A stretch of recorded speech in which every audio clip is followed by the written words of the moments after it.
Em outubro de 2019 eu adoeci.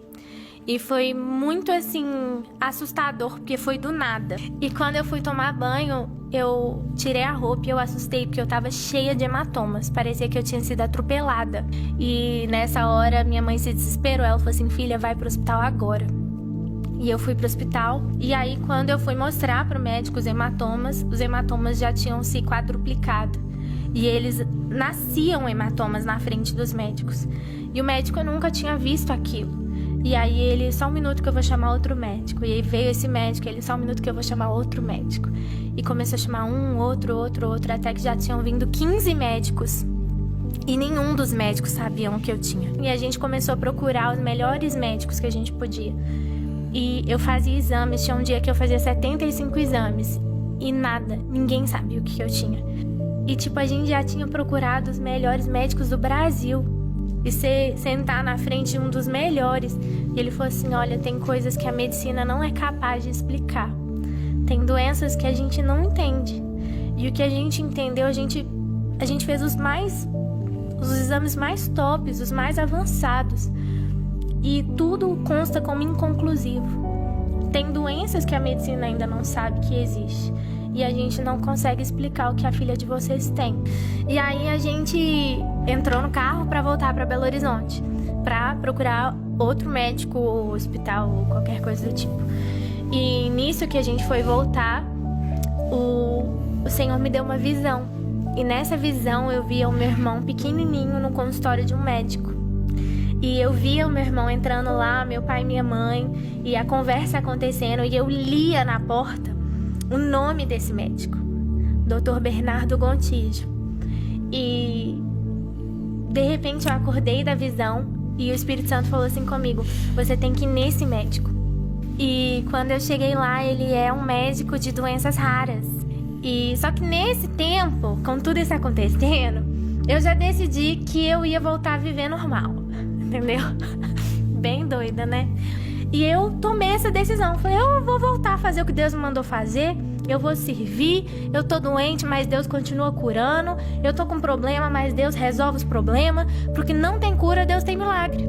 Com isso tudo, eu apresentei e ministrei e preguei o Congresso Moças Diante do Trono.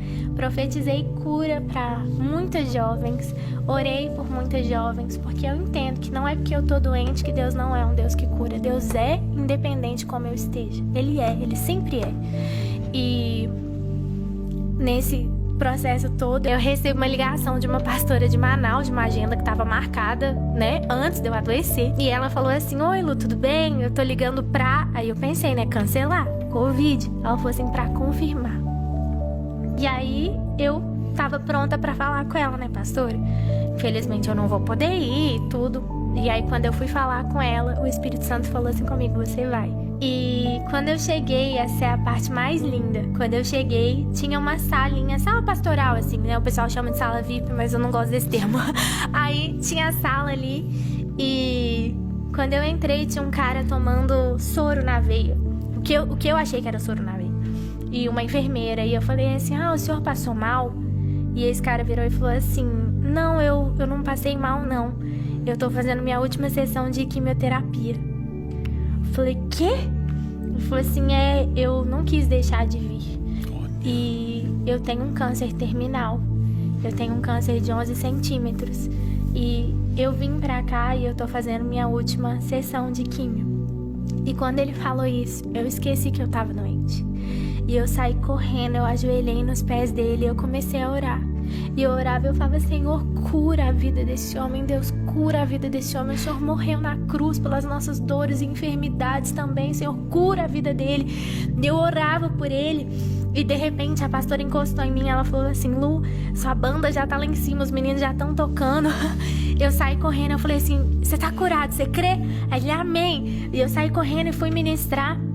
E quase 99,9% dos congressos eu faço o louvor e a pregação, mas nesse era só o louvor. E aí eu falei assim, eu ministrei, foi um poder, assim, poucas vezes eu senti esse poder do Senhor nessa ministração. Eu acho que literalmente, né, era entre vida e morte ali. E quando terminou a minha ministração, eles falam, com vocês o pastor da noite. E entra o cara.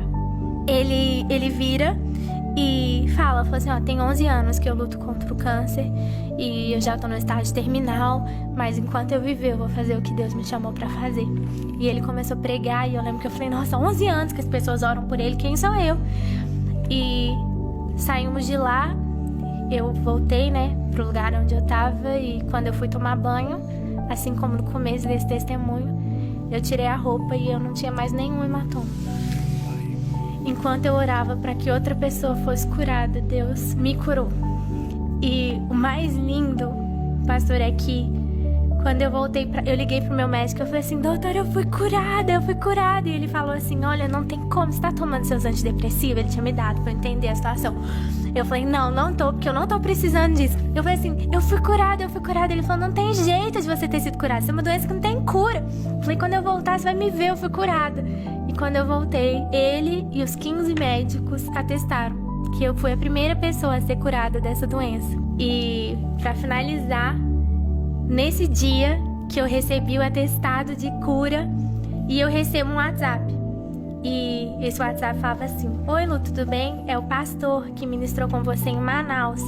A pastora Luciana, que era a pastora que nos convidou, me passou seu número e eu queria que você visse esse documento que eu tô te mandando.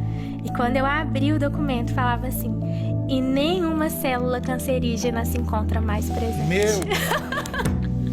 Esse é o nosso Deus. Gente, olha...